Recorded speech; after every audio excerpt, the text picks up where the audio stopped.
नमस्कार दोस्तों, हम पढ़ रहे हैं मौर्य काल के बारे में। ठीक है ना। तो पार्ट 1 वीडियो आपने नहीं देखा तो ज़रूर देखिएगा। आइए, ये पार्ट 2 है मौर्य काल का। तो इसमें हम पढ़ेंगे अशोक के 14 बृहद शिलालेख के बारे में, पूरा मौर्य काल को ख़त्म करेंगे। ठीक है ना। तो आइए देखते हैं। देखिए, 14 बृहद शिलालेख हैं अशोक के। ठीक है ना। तो पहले शिलालेख में क्या वर्णन किया गया है? पहले शिलालेख में जो है पशु बलि की निंदा की गई है। एक एक पॉइंट, ये जो फ्रेंड्स मैं आपके जो नोट्स लेकर आया हूँ, बहुत ही शानदार नोट्स है। ठीक है ना। तो पहले शिलालेख में जो है पशु बलि की निंदा की गई है, और दूसरे शिलालेख में मनुष्यों एवं पशुओं की चिकित्सा पर चर्चा की गई है, और समाज कल्याण कार्य को भी इसमें दिखाया गया है। ठीक है, दर्शाया गया है। और आठवें, देखिए, आठवां शिलालेख में जो जो इम्पोर्टेंट दोस्तों वो हम सब देखेंगे। आठवें शिलालेख में सम्राट की धर्म यात्राओं का उल्लेख किया गया है, यानी कि सम्राट की धर्म यात्रा याद रखिएगा। नौवां शिलालेख में क्या मिला है? इसमें जन्म, बीमारी, विवाह के उपरांत समारोहों की निंदा की गई है। 11वां शिलालेख में जो है धम्म नीति की व्याख्या की गई है। 12वें शिलालेख में सर्वधर्म समभाव की एवं स्त्री महामात्र की चर्चा की गई है। और 13वें शिलालेख में जो है कलिंग की लड़ाई और विनाश का वर्णन किया गया है। अशोक के समीपवर्ती राज्यों का वर्णन भी किया गया है। ये बहुत ही बार पूछा गया दोस्तों कि अशोक के 13वां यानी कि कलिंग की लड़ाई अशोक के कौन से शिलालेख में मिलती है? तो याद रखिएगा 13वें शिलालेख में मिलती है। ठीक है। पशु बलि की निंदा पहले शिलालेख में की गई है। ठीक है ना। और सम्राट की धम्म यात्रा का उल्लेख किस में किया गया है? 8वें शिलालेख में किया गया है। ठीक है। और देखिए 14वें शिलालेख में क्या मिला है? अशोक ने जनता को धार्मिक जीवन बिताने के लिए प्रेरित किया है। ठीक है। तो ये 14वें शिलालेख में मिलता है। ठीक है फ्रेंड्स। दोस्तों, पहले शिलालेख में जो पशु बलि की निंदा की गई है, और इसी में जो है दोस्तों अशोक ने जो है पूरी जो है समाज को, जो पूरा मतलब लोगों को जो है अपना मतलब वो पुत्र वो कहा है। ठीक है ना। तो आइए अब आगे देखते हैं। देखिए, अशोक के स्तंभ लेख। तो देखिए, पहला है मेरठ स्तंभ लेख। इसमें ये मेरठ से प्राप्त हुआ है। फिरोज शाह तुगलक दिल्ली लेकर आया था इसको, और फर्रुखसियर के शासनकाल में खंडित कर दिया गया मेरठ स्तंभ लेख को। ठीक है ना। उसके बाद है टोपरा स्तंभ लेख। टोपरा गांव यमुनानगर हरियाणा से प्राप्त होता है ये। ठीक है। और फिरोज शाह तुगलक दिल्ली लेकर आया था इसको। ठीक है।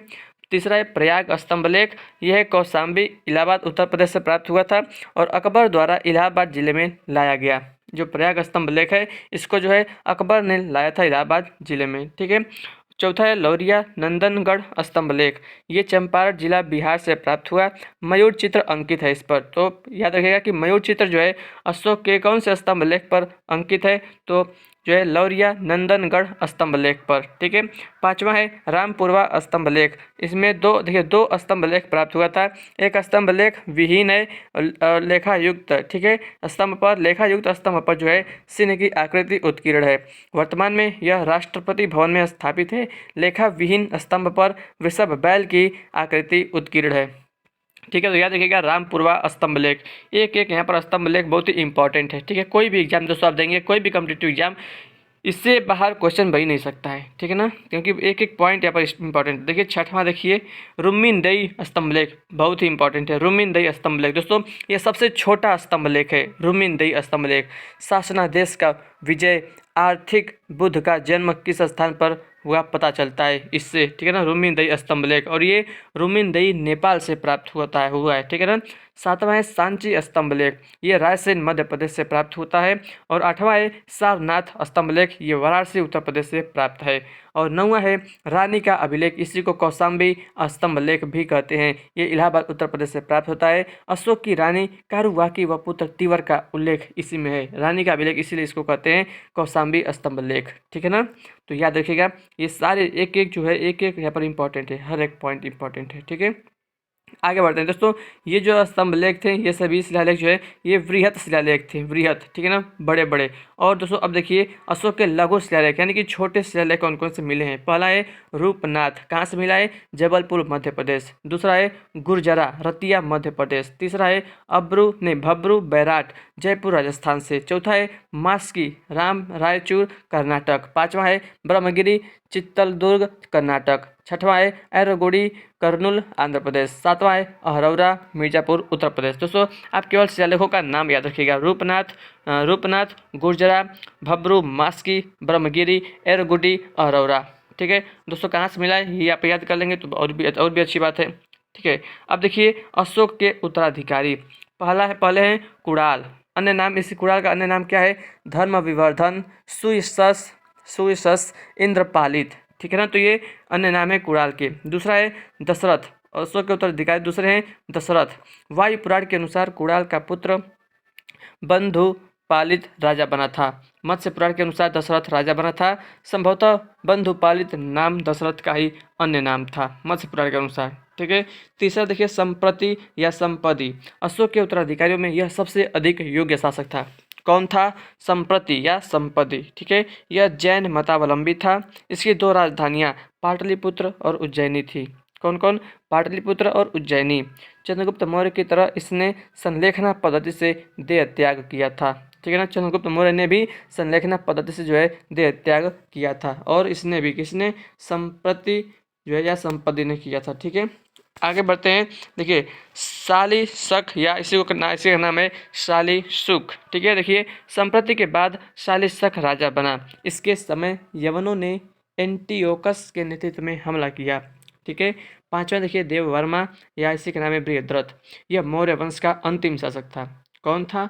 बृहद्रथ। बहुत बार पूछा गया है। इसी का नाम है देववर्मा या बृहद्रथ। ठीक है।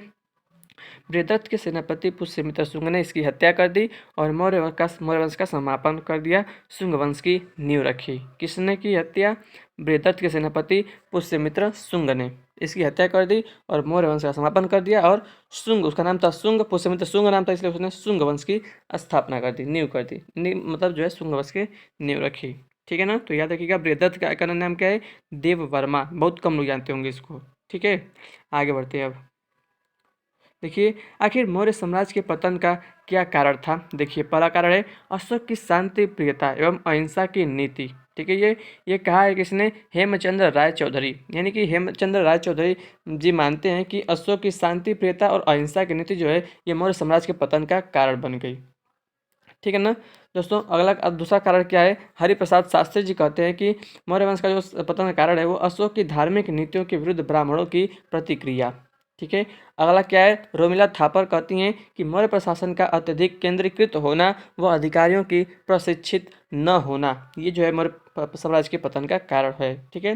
देखिए और क्या कारण है? अयोग्य व निर्बल उत्तराधिकारी। यानी कि जो दोस्तों मौर्य साम्राज्य चंद्रगुप्त मौर्य थे वो तो बहुत ही महान शासक थे, लेकिन जो उसके बाद जो उत्तराधिकारी हैं ना वो जो है मतलब अयोग्य और निर्बल थे। ठीक है। देखिए राष्ट्रीय चेतना का अभाव ये भी कारण था। प्रांतीय शासकों के अत्याचार एवं करों की अधिकता। मौर्यों के अत्याचारों एवं विदेशी विचारों के विरुद्ध पुष्यमित्र शुंग के द्वारा राज्य में की गई क्रांति। ये कहा है किसने? निहार रंजन राय कहते हैं कि ये कहते हैं इनका कारण ये है। ठीक है ना। अब देखते हैं मौर्यकालीन प्रशासन। दोस्तों मौर्यकालीन प्रशासन, देखिए राजा, तो राजा शुरू करते हैं। राजा दोस्तों देखिए प्रशासन का केंद्र बिंदु कौन था? राजा था। ठीक है। राजा जो है कार्यपालिका, व्यवस्थापिका और न्यायपालिका का प्रमुख होता था। ठीक है ना, कौन प्रमुख था? राजा ही कार्यपालिका, व्यवस्थापिका, न्यायपालिका का प्रमुख होता था राजा, और प्रशासन का केंद्र बिंदु भी राजा। ठीक है। देखिए मौर्य साम्राज्य जो है 5 बड़े प्रांतों में विभाजित था। ठीक है, याद रखिएगा मौर्य साम्राज्य 5 बड़े प्रांतों में विभाजित था। ठीक है ना। देखिए कौन कौन यहाँ पर देखिए चक्र जैसे को कहते हैं प्रांत। ठीक है। सर्वोच्च अधिकारी कौन था? होता था प्रांतपति। उसको कहते थे क्या? प्रांतपति। ये राज परिवार के सदस्य होते थे, वह राजा द्वारा नियंत्रित होते थे। ठीक है ना, यानी कि जो राज परिवार के सदस्य होते थे ना वही जो है प्रांतपति कहलाते थे और राजा उन पर कंट्रोल रखता था। ठीक है ना। प्रांत जो है वो मंडल में विभाजित होते थे। ठीक है ना। देखिए मौर्य समाज 5 बड़े जो है प्रांतों में विभाजित था, और जो प्रांत थे वो मंडलों में विभाजित होते थे। ठीक है ना। मंडल का जो सर्वोच्च अधिकारी होता था उसे हम क्या कहते थे? महामात्य कहते थे। क्या? महामात्य। मंडल के सर्वोच्च अधिकारी को महामात्य कहते थे। ठीक है ना। और जो फ्रेंड्स मंडल था वो जिला में बटा हुआ था। ठीक है ना। मंडल जो था वो जिलों में बटे हुए होते थे। ठीक है ना। देखिए जिले को ही हम अन्य नाम का विषय भी कहते हैं। विषय, आहार, जिला। या तो आप जिला को जिला कहिए, या आहार कहिए, या विषय कहिए, उसमें ये तीनों जिला के ही नाम थे। ठीक है ना। जिला का सर्वोच्च अधिकारी जो था उसे हम विषयपति कहते थे, इसलिए उसका नाम जो है विषय भी, जिला का नाम विषय भी है, आहार भी है, जिला भी है। ठीक है। तो जो है जिला का सर्वोच्च अधिकारी उसको विषयपति कहते थे उस समय। और अन्य अधिकारी कौन कौन से थे? युक्त, रज्जुक एवं प्रादेशिक। ठीक है। तो इसके मतलब अन्य अधिकारी आते थे जिला के ही। ठीक है ना। युक्त, रज्जुक एवं प्रादेशिक। दोस्तों मंडल का सर्वोच्च अधिकारी याद रखिएगा, उसका नाम क्या क्या था, महामात्य, ठीक है, कहते थे सर्वोच्च अधिकारी को महामात्य कहते थे, और जिला के सर्वोच्च अधिकारी को विषयपति कहते थे, ठीक है ना। अब देखिए देखिए जिलों एवं ग्रामों के मध्य एक मध्य जो है वर्ती स्तर होता था, जिलों एवं ग्रामों के मध्य एक मध्यवर्ती स्तर होता था, ठीक है। देखिए जिला व ग्राम का मध्यवर्ती स्तर, सर्वोच्च अधिकारी, देखिए ग्राम का सर्वोच्च अधिकारी क्या कहलाता था, स्थानिक, ठीक है ना। ग्राम के सर्वोच्च अधिकारी को स्थानिक कहते थे और अन्य अधिकारी को गोप कहते थे, क्या कहते थे, गोप, ठीक है। देखिए मौर्य प्रशासन की सबसे छोटी इकाई क्या थी, ग्राम थी, ग्राम, ग्राम यानी कि गांव, ठीक है ना। देखिए गांव या ग्राम का प्रधान, उसको क्या कहते थे, ग्रामीक, ठीक है ना, ग्रामीक कहते थे, जो गांव का प्रधान था, ठीक है ना। इसमें तो प्रधान नहीं कहते हैं, ठीक है ना, लेकिन उस समय दोस्तों मौर्य मौर्य साम्राज्य में जो है गांव जो प्रधान होता था उसको हम ग्रामीक कहते थे, ग्रामीक, ठीक है ना। देखिए गांव का प्रधान हो गया ग्रामीक, ठीक है।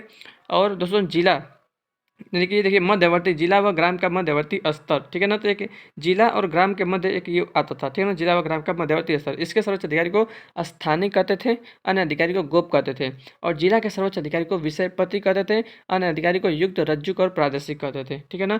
मंडल के सर्वोच्च अधिकारी को महामात्य कहते थे, याद रखिएगा, ठीक है ना। और दोस्तों कार्यपालिका, व्यवस्थापिका, न्यायपालिका का प्रमुख राजा होता था, और प्रशासन का केंद्र बिंदु जो है वह राजा ही होता था, ठीक है ना। और दोस्तों प्रांत, प्रांत या चक्र, इसका सर्वोच्च अधिकारी जो है प्रांतपति कहते थे, और ये जो है राज जो है राज परिवार के सदस्य होते थे और राजा के द्वारा जो है नियंत्रित होते थे, ठीक है ना। तो ये याद रखिएगा मौर्यकालीन प्रशासन के बारे में, ठीक है।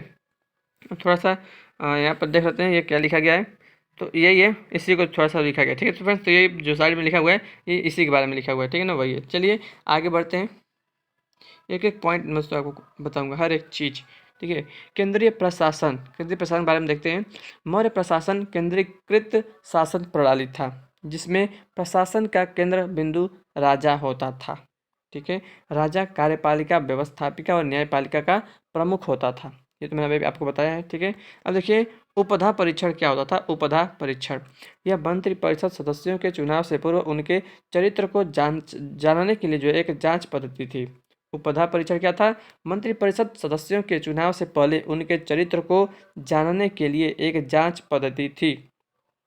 देखिए तीर्थ, तीर्थ क्या होता है, अर्थशास्त्र में सर्वोच्च अधिकारी को तीर्थ कहा गया है, या देखिए दोस्तों तीर्थ क्या है, अर्थशास्त्र में जो है सर्वोच्च अधिकारियों को तीर्थ कहा गया है। कुल 18 तीर्थों की चर्चा मिलती है, यानी कि कुल 18 जो है सर्वोच्च अधिकारी होते थे, ठीक है ना। केंद्रीय प्रशासन में 18 तीर्थ यानी कि 18 उच्च अधिकारी होते थे। आइए यहाँ पर देख लेते हैं, मतलब मुख्यतः देखिए प्रमुख तीर्थ उच्च अधिकारी, पहला है पुरोहित, ये पुरोहित क्या होता था, धर्माधिकारी या इसी को प्रधानमंत्री भी कहते थे, पुरोहित, ठीक है ना।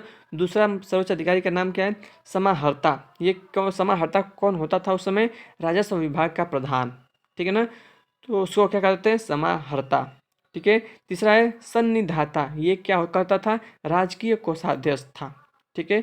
चौथा है प्रदेष्टा, इसको ये क्या करता था, फौजदारी न्यायालय का न्यायाधीश था, उसको क्या कहते थे, प्रदेष्टा, ठीक है। अगला है व्यावहारिक, ये कौन होता था, दीवानी न्यायालय का न्यायाधीश था, जो दीवानी न्यायालय का न्यायाधीश है उसको क्या कहते थे, व्यावहारिक, ठीक है।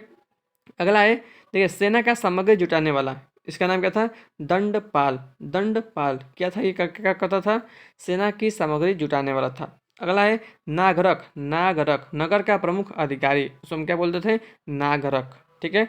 आठवां है दववारिक, ये क्या करता था, राजमहलों की देख रेख वाला प्रधान अधिकारी था, राजमहलों की देख रेख वाला प्रधान अधिकारी था, उसको क्या कहते थे, दववारिक, दववारिक। अगला है आटविक, ये क्या था, वन विभाग का प्रधान अधिकारी था, वन विभाग का प्रधान अधिकारी उसको कहते थे आटविक। अगला है कर्मांतिक, कर्मातिक, कर्मातिक ये क्या था, उद्योग धंधों का प्रधान था, उद्योग धंधों का प्रधान कर्मातिक, ठीक है दोस्तों, ये भी इंपॉर्टेंट है, इसको एक बार फिर से दोस्तों देख लेते हैं, ठीक है, देख लीजिएगा। पुरोहित, पुरोहित धर्माधिकारी प्रधानमंत्री था, राजस्व विभाग का प्रधान समाहर्ता, राजकीय कोषाध्यक्ष सन्निधाता, फौजदारी न्यायालय का न्यायाधीश प्रदेष्टा, दीवानी न्यायालय का व्यावहारिक, सेना का सामग्री जुटाने वाला दंडपाल, नगर का प्रमुख अधिकारी नागरक, राजमहलों की देखरेख करने वाला प्रधान अधिकारी दवारिक, वन विभाग का प्रधान अधिकारी आटविक और उद्योग धंधों का प्रधान कर्मातिक था, ठीक है। तो ये दोस्तों 10 जो है उच्च अधिकारियों के नाम आपने देख लिया, ठीक है। अब आइए आगे बढ़ते हैं, देखिए अर्थशास्त्र के चर्चित अध्यक्ष, ठीक है ना। देखिए पहला है पर्याध्यक्ष, वाणिज्य विभाग का अध्यक्ष था, इसको हम कहते थे क्या, पर्याध्यक्ष। दूसरा है सुराध्यक्ष, आबकारी विभाग का अध्यक्ष था, सुराध्यक्ष। तीसरा है सीताध्यक्ष, राजकीय भूमि का अध्यक्ष, ये पूछा जाता है दोस्तों क्वेश्चन एग्जाम में, ठीक है ना। सीताध्यक्ष, राजकीय भूमि का अध्यक्ष। दोस्तों उस समय जो राजकीय भूमि था, यानी जो सरकारी जमीन होती थी ना, उसको सीता के नाम से जानते थे। किसके नाम से, सीता, ठीक है ना। जो जमीन होती थी सरकारी, उसको कहते थे कि ये सीता भूमि है, यानी कि सरकारी जमीन है, ठीक है। चौथा है लक्षणाध्यक्ष, ये था टकसाल का अध्यक्ष, टकसाल का अध्यक्ष लक्षणाध्यक्ष। उसके बाद है कोषाध्यक्ष, ये राजकोष खजाने का अध्यक्ष होता था। अगला है आकाराध्यक्ष, खानों का अध्यक्ष था आकाराध्यक्ष। अगला है बराबर देख लीजिए, अक्षपटलाध्यक्ष महालेखाकार। इधर देख लीजिए अब घुमुताध्यक्ष, ये जुआ निरीक्षक था। उसके बाद है नवाध्यक्ष, पशु निरीक्षक को कहते थे क्या, नवाध्यक्ष। बूचड़ खाने का अध्यक्ष था सुनाध्यक्ष। और आयुधाध्यक्ष, अस्त्र शस्त्र कारखाने का अध्यक्ष था आयुधाध्यक्ष, ठीक है। उसके बाद है पौतवाध्यक्ष, ये क्या था, नाप तौल तराजू का अध्यक्ष था, ठीक है। तो ये अर्थशास्त्र के चर्चित अध्यक्ष थे उस समय, ठीक है। अगला देखिए आगे बढ़ते हैं, प्रांतीय शासन प्रशासन के बारे में देखते हैं।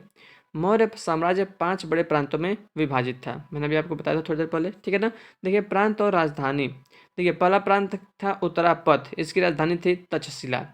पहला जो बड़ा प्रांत था उसका नाम था उत्तरापथ, इसकी राजधानी थी तक्षशिला। दूसरा है दक्षिणापथ, पहला है उत्तरापथ, दूसरा है दक्षिणापथ, इसकी राजधानी क्या थी, सुवर्णगिरी, जो कि कर्नाटक में है, ठीक है। दूसरा है दक्षिणापथ, सुवर्णगिरी कर्नाटक। तीसरा है अवंती, इसकी जो राजधानी थी उज्जयिनी, ठीक है। चौथा है कलिंग, इसकी राजधानी थी तोसाली, कलिंग की राजधानी तोसाली, कलिंग की राजधानी तोसाली। पांचवा है प्राची, प्राची की राजधानी पाटलिपुत्र। उत्तरापथ की राजधानी तक्षशिला, दक्षिणापथ की राजधानी सुवर्णगिरी। तीसरा है अवंती की राजधानी उज्जैनी, कलिंग की राजधानी तोसाली, प्राची की राजधानी पाटलिपुत्र, ठीक है ना। इसको याद कर लेते हैं दोस्तों। देखिए प्राची पाटलिपुत्र, प से प्राची, प से पाटलिपुत्र। और देखिए अवंती उज्जैनी। चौथा है कलिंग, कलिंग तोसाली, तो इसको भी याद कर लीजिएगा कोई ट्रिक बनाकर, कलिंग तोसाली, ठीक है ना, कलिंग तोसाली। उत्तरापथ तक्षशिला, दक्षिणापथ स्वर्णगिरी कर्नाटक, ठीक है। देखिए प्रांतों का सबसे बड़ा अधिकारी प्रांतपति गवर्नर होता था, यह राजा के परिवार का ही सदस्य होता था। ये कुमार या आर्यपुत्र कहलाता था, मोस्ट इंपॉर्टेंट, प्रांतपति को ही कुमार या आर्यपुत्र भी कहते थे। ये जो दोस्तों राजा के परिवार का ही सदस्य होता था कोई, ठीक है ना। तो प्रांतों का सबसे बड़ा अधिकारी प्रांतपति या उसी को गवर्नर भी कहते थे, ठीक है। आगे बढ़ते हैं। देखिए प्रांत जो था वो मंडल में विभाजित था, और मंडल जो है विषय में या जिला में जो है विभाजित था, ठीक है ना। तो देखिए मौर्य साम्राज्य में प्रांतों को चक्र कहा जाता था, मैंने अभी बताया था आपको ना, मौर्य साम्राज्य में प्रांतों को ही चक्र कहते थे हम, ठीक है ना। अब प्रांत जो है कई मंडलों में विभाजित होता था, इनका अधिकारी महामात्य होता था, यह एकदम मोस्ट इंपॉर्टेंट है। देखिए फ्रेंड्स, प्रांत जो है कई मंडलों में विभाजित होता था, इनका अधिकारी महामात्य, मंडलों का अधिकारी जो है महामात्य कहलाता था। और मंडल कई विषय यानी कि जिलों में विभाजित होता था, इनका अधिकारी जो है विषयपति कहलाता था, ठीक है।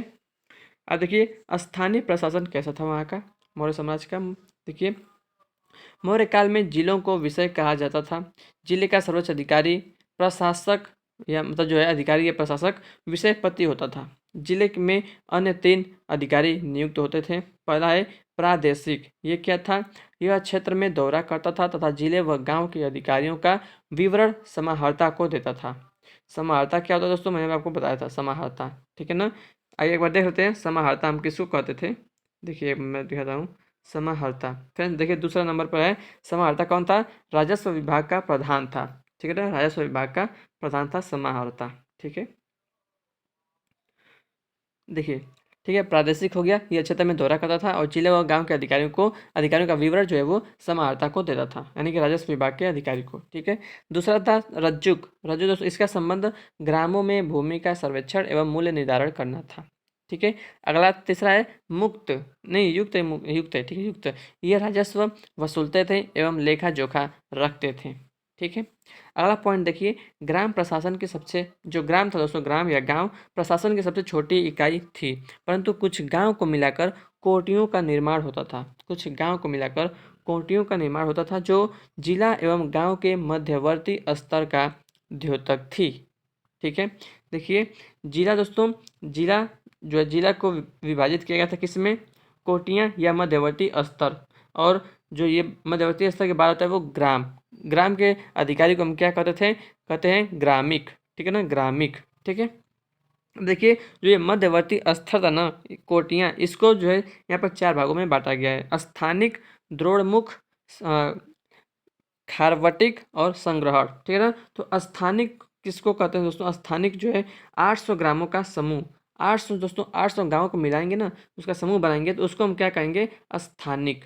ठीक है ना, तो इसका अधिकारी स्थानिक होता था। ठीक है दोस्तों, यानी जो 800 गांवों का जो समूह रहेगा उसके अधिकारी को हम क्या कहेंगे, स्थानिक कहते थे। ठीक है ना, द्रोणमुख दोस्तों, ये 400 ग्रामों का समूह, 800 ग्रामों का स्थानिक, 400 ग्रामों का द्रोणमुख और 200 गांवों का खारवटिक। ठीक है ना, खारवटिक और 10 ग्रामों का समूह संग्रहण, इसका अधिकारी गोप होता था। ठीक है ना, देखिए फ्रेंड्स 10 गांव रहेगा तो इसका जो अधिकारी होगा उसको क्या कहेंगे, संग्रहण, नहीं मतलब 10 गांव का समूह को कहते थे संग्रहण और इसके अधिकारी को गोप कहते थे।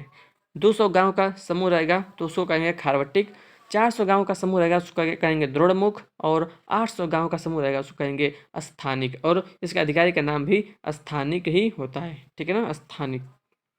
आगे बढ़ते हैं, कौटिल्य का सप्तांग सिद्धांत। दोस्तों देखिए क्या इसमें, इसके अनुसार राज्य के 7 अंग थे। कौन कौन से 7 अंग, पहला है राजा, यानी कि देखिए 7 अंग, अंग यानी कि देखिए अंग, पहले अंग देखिए, सिर, आँख, कान, मुख, मस्तिष्क, जांग, बाहें। ठीक है, तो सिर किसको कहते थे, राजा को, यानी कि पहला जो अंग है वो हो गया राजा। दूसरा है आँख, आँख किसको कहते थे, मंत्री, मंत्री हो गया आँख। ठीक है, तीसरा है कान, कान कौन था, मित्र। ठीक है, चौथा है मुख, मुख से हो गया कर, कोष। ठीक है, पांचवा है मस्तिष्क यानी कि सेना। छठवां है जांग, जांग यानी कि राज्य। और सातवां है बाहें यानी कि दुर्ग। तो दोस्तों कौटिल्य का सप्तांग सिद्धांत, सप्तांग यानी कि 7 अंग हैं, तो कौन कौन से अंग हो गए, राजा, मंत्री, मित्र, कर यानी कि कोष, सेना, राज्य, दुर्ग। तो ये 7 अंग हो गए। ठीक है ना, याद रखिएगा। आगे बढ़ते हैं, देखिए अब मौर्य काल का जो है न्याय प्रशासन देख लेते हैं। सम्राट न्याय प्रशासन का सर्वोच्च अधिकारी होता था। सबसे नीचे ग्राम था या गांव था। ठीक है, देखिए ग्राम, संग्रहण, द्रोणमुख, स्थानिक, जनपद, पाटलिपुत्र का केंद्रीय न्यायालय। ठीक है, ठीक है, संग्रहण क्या होता है मैंने आपको बता दिया, द्रोणमुख भी क्या होता है वो भी बता दिया। देखिए संग्रहण क्या था, 10 गांव का समूह संग्रहण। द्रोणमुख, द्रोणमुख दोस्तों 400 गांव का था। आप देख लीजिए, यहाँ पर दिखा देता हूँ मैं आपको। देखिए 400 ग्राम का समूह द्रोणमुख। ठीक है, उसके बाद स्थानिक किसको कहते हैं दोस्तों, गांव के जो गांव का जो अधिकारी था ना स्थानिक, 800 गांव का, 800 ग्रामों का समूह जो है उसका अधिकारी को क्या कहते हैं, स्थानिक। जनपद यानी कि जिला, जिला। ठीक है, उसमें जिला को क्या कहते थे दोस्तों, जिला को क्या कहते थे, एक बार थोड़ा सा देख लेते हैं। विषय, विषय भी कहते हैं, विषय या विषय जो उसका अधिकारी उससे विषयपति कहते हैं। ठीक है, उसके बाद पाटलिपुत्र का केंद्रीय न्यायालय। ठीक है, अब देखिए उसमें न्यायालय के प्रकार कितने थे, दो प्रकार है। पहला है धर्मस्थीय न्यायालय। देखिए ये क्या था, इसमें क्या होता था, दीवानी न्यायालय के रूप में दीवानी मुद्दे देखे जाते थे। संरचना क्या होती थी धर्मस्थीय न्यायालय की, 3 व्यवहारिक और 3 अमात्य नियुक्त होते थे। 3 व्यवहारिक एवं 3 अमात्य नियुक्त होते थे। ठीक है ना दोस्तों, व्यवहारिक व्यवहारिक दोस्तों देखिए व्यवहारिक अधिकारी था कौन, अधिकारी यानी कि न्यायाधीश को कहते थे व्यवहारिक। ठीक है, दीवानी दीवानी न्यायालय के न्यायाधीश को क्या कहते हैं, व्यवहारिक। ठीक है, और 3 जो है अमात्य नियुक्त होते थे, अमात्य यानी कि शायद 3 यहाँ पर जो है अन्य न्यायाधीश होते थे। ठीक है, देखिए दूसरा दोस्तों कंटक शोधन न्यायालय, यानी कि इसमें क्या होता था, फौजदारी मामलों का न्यायालय। ठीक है ना, यानी जो मारपीट हो जाता है, कपार पर फूट जाता है, तो ये फौजदारी मामला होता है। ठीक है, तो इसको, तो फ्रेंड्स देखिए जो दीवानी न्यायालय होता था उसको उस समय हम कहते थे, उसको धर्मस्थीय न्यायालय कहते थे। और फौजदारी मामलों का जो होता था, ठीक है, उसको कंटक शोधन न्यायालय कहते थे। ठीक है, इसमें संरचना 3 प्रदेष्टा, ठीक है ना, 3 प्रदेष्टा और 3 अमात्य नियुक्त होते थे। प्रदेष्टा कौन थे दोस्तों, फौजदारी न्यायालयों के न्यायाधीश को प्रदेष्टा कहते थे और 3 इसमें अमात्य नियुक्त होते थे। ठीक है, आगे बढ़ते देखिए गुप्तचर प्रणाली, यानी कि दोस्तों गुप्तचर प्रणाली। ठीक है ना, तो देखिए क्या था, गुप्तचरों को दोस्तों मौर्य काल में गुण पुरुष कहते थे और इसका जो प्रमुख अधिकारी था उसको सर्प महामात्य कहलाता था। क्या कहता था, सर्प महामात्य। ठीक है ना, गुप्तचर को कहते थे गुण पुरुष और प्रमुख अधिकारी को सर्प महामात्य कहते थे। ठीक है, संस्था क्या था दोस्तों, संस्था दो चीज है, संस्था और संचरा। तो संस्था किसको कहते थे, ये वे गुप्तचर थे जो संगठित होकर कार्य करते थे। तो पूछा दोस्तों आपसे एग्जाम में कि संगठित होकर कार्य करने वालों को, ठीक है, जो गुप्तचर, जो मतलब गुप्तचर संस्था थी, ठीक है, गुप्तचर जो संगठित होकर कार्य करते थे उसको हम क्या कहते हैं, संस्था। और संचरा क्या था, ये गुप्तचर घुमक्कड़ प्रकार के होते थे। ठीक है ना, उसको क्या कहते थे, संचरा। अब देखिए राजस्व प्रशासन, राजस्व प्रशासन, ठीक है, राजस्व प्रशासन विस्तृत एवं अत्यधिक केंद्रीकृत था। राजस्व प्रशासन विस्तृत और एकदम जो है अत्यधिक केंद्रीकृत था। कृषि पर कर की मात्रा देखिए, कृषि योग्य भूमि पर जो कर लगता था वह उपज का 1/4 या 1/6 भाग भू राजस्व या लगान लगता था। ठीक है ना, उपज का 1/4 या 1/6 भाग भू राजस्व या लगान। ठीक है, दूसरा, जहां सरकार ने सिंचाई व्यवस्था की थी तो उपज का 1/3 भाग भू राजस्व के रूप में टैक्स लगता था। ठीक है, कृषि योग्य भूमि पर कर, उपज का 1/4 या 1/6 भाग, और जहाँ सरकार ने सिंचाई की व्यवस्था की थी वहाँ पर उपज का 1/3 भाग। ठीक है, अब देखिए मौर्यकालीन कर, देखिए यानी कि इतने प्रकार के कर होते थे, तो इतने यानी कि इतने प्रकार के कर जो है लोग राजा को देते थे। कौन कौन सा कर है, देखिए पहला है भाग, ये भाग जो है एक प्रकार का कर है। ठीक है ना, जैसे इस आजकल जैसे जो कर आय कर है, इनकी जो इनकम टैक्स कहते हैं, ठीक है, आप जो बहुत प्रकार का कर है, ठीक है ना, तो उसमें भाग एक कर था। यह कौन सा कर था, यह भू राजस्व था। यानी कि इसमें क्या होता था, देखिए अर्थशास्त्र के अनुसार 1/6 भाग, विदेशी स्रोतों के अनुसार 1/4 भाग। मतलब ये दोस्तों भू राजस्व था, यानी कि सरकार ने अगर आपको जमीन दी है ना, जमीन दी है तो उसके लिए जो है वो टैक्स लेती थी। ठीक है ना, तो उसे वो कहते थे भाग। तो इसमें दोस्तों भाग जो है जो लेती थी सरकार, तो अर्थशास्त्र के अनुसार 1/6 भाग और विदेशी स्रोतों के अनुसार 1/4 भाग। ठीक है दूसरे कर का नाम है बलि। ठीक है, दूसरे कर का नाम है कर टैक्स है बलि नाम का। यह एक धार्मिक कर था। क्या था, धार्मिक कर। तीसरा है प्रलय, यह आपातकालीन कर था, युद्ध कर था, कुल उपज का 1/3 भाग। यानी दोस्तों अगर युद्ध का उसमें कंडीशन आ जाता था, ठीक है ना, तो क्या होता कि कुल उपज का 1/3 भाग जो है सरकार को देना पड़ता था। प्रलय नाम का कर था। ठीक है, चौथा है सेना भक्त, ये एक टैक्स का नाम था, सेना भक्त, किसी अभियान के समय सेना के लिए लाया जाने वाला कर। ठीक है, पांचवा है शुल्क सीमा कर, शुल्क ये एक सीमा कर था। ठीक है ना, सीमा कर। उसके बाद है छठवां प्रवेश्य, प्रवेश्य नाम का टैक्स था, ये एक प्रकार का आयात कर था, आयात कर प्रवेश्य। उसके बाद है निष्क्रम्य कर, ये क्या था, निर्यात पर कर था, निर्यात पर क्रम कर था, निष्क्रय आयात पर प्रवेश्य, सीमा कर शुल्क। ठीक है, उसके बाद है वर्तनी, ये कौन सा कर था, पथ कर, यानी कि चुंगी, चुंगी जानते होंगे आप, ठीक है ना, तो उसको क्या कहते थे, उसमें वर्तनी कहते थे। उसके बाद है ब्याजी कर, ये क्या था, क्रय विक्रय पर लगने वाला टैक्स था, ब्याजी कर। अगला 10वां है पिंड कर, ये क्या था, संपूर्ण गांव से एक बार में लिया जाने वाला कर था, क्या कहते थे, पिंड कर। ठीक है, अगला है 11वां रज्जु कर, ये क्या था, भूमि माप हेतु कर, यानी कि अगर जो कोई सरकार का जो अधिकारी आएगा, यानी कि आपकी भूमि मापने आएगा, ठीक है ना, तो वो पैसा लेगा आपसे, उसको कहते थे रज्जु कर। ठीक है ना दोस्तों, रज्जु नाम का एक अधिकारी था, मैंने आपको अभी दिखाया था ऊपर, रज्जु, आगे एक बार दिखा देता हूँ। रज्जु आपने देखा होगा, पढ़ा होगा अभी तो, ठीक है ना। देखिए यहाँ पर जिले के अन्य 3 अधिकारी नियुक्त होते थे, प्रादेशिक, रज्जुक और युक्त। रज्जुक का देखिए इसका संबंध ग्रामों में भूमि का सर्वेक्षण एवं मूल्य निर्धारण करना था। दोस्तों यही रज्जुक आता था भूमि मापने और टैक्स लेता था, उस टैक्स का नाम क्या था, रज्जु टैक्स। ठीक है ना, रज्जु कर, भूमि माप हेतु ये लगता था, वो आता था मापने और ये टैक्स लेता था आपसे। ठीक है, तो यहाँ तक हो गया। आगे बढ़ते हैं, देखिए मौर्यकालीन राजस्व आय के नाम। देखिए मौर्यकालीन राजस्व आय के नाम में पहला है दुर्ग, ये नगरों से प्राप्त आय था, दुर्ग। दूसरा है राष्ट्र, जनपदों से प्राप्त आय को कहते थे राष्ट्र। तीसरा है सेतु, फल फूल सब्जियों से प्राप्त आय था सेतु। चौथा है ब्रज, पशुओं से प्राप्त आय था ब्रज। पांचवा है सीता, यह राजकीय भूमि से प्राप्त आय था। राजकीय भूमि से प्राप्त आय को सीता कहते थे। उसके बाद है उदक भाग, यह सिंचाई कर था। उदक भाग सिंचाई कर था।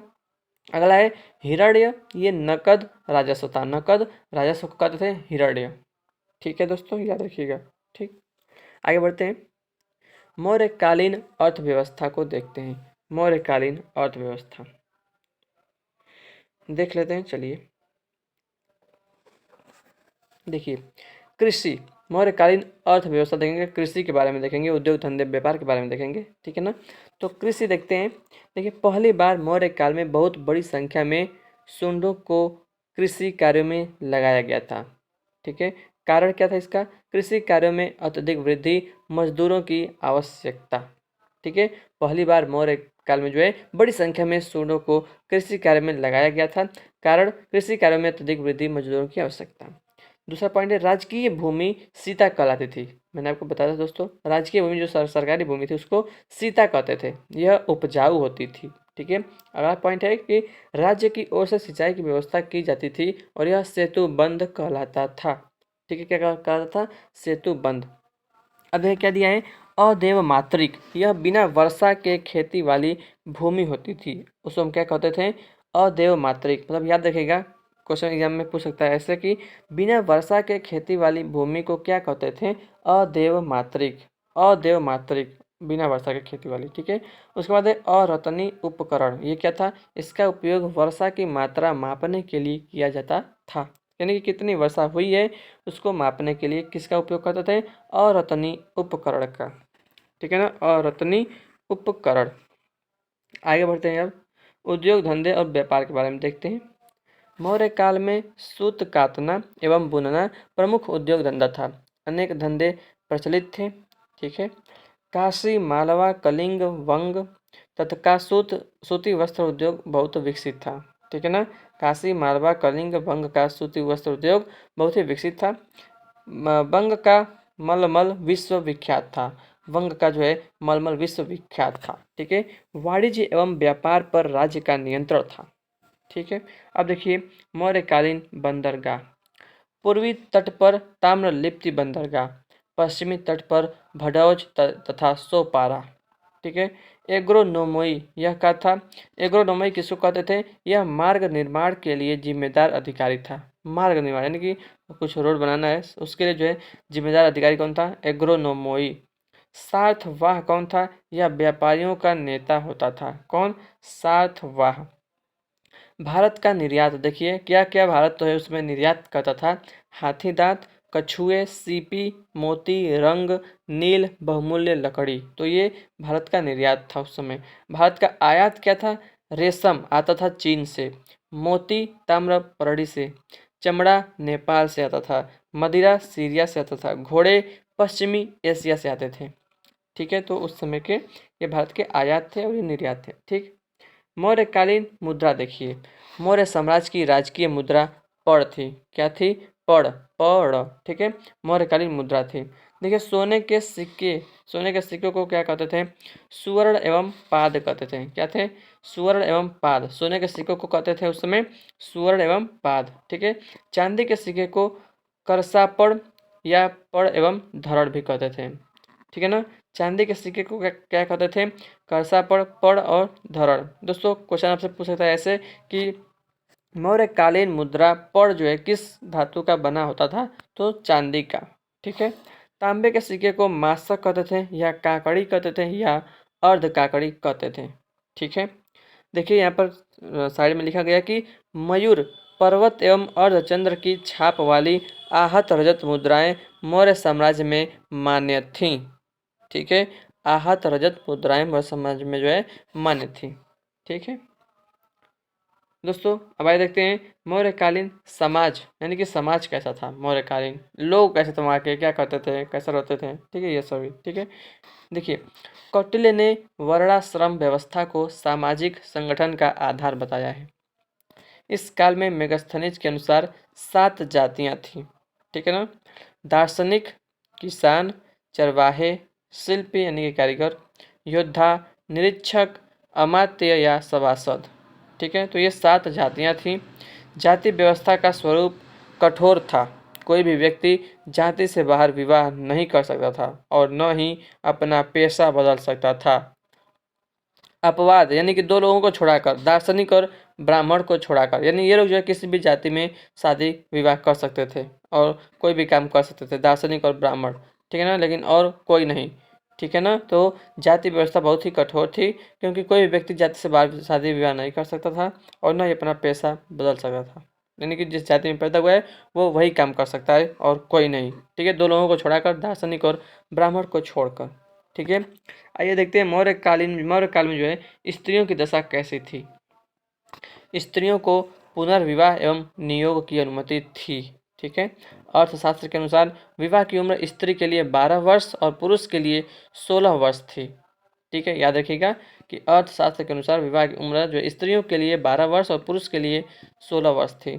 दहेज प्रथा इस समय चरम सीमा पर थी, ठीक है। रूपा जीवा क्या था? रूपा जीवा किसको कहते थे?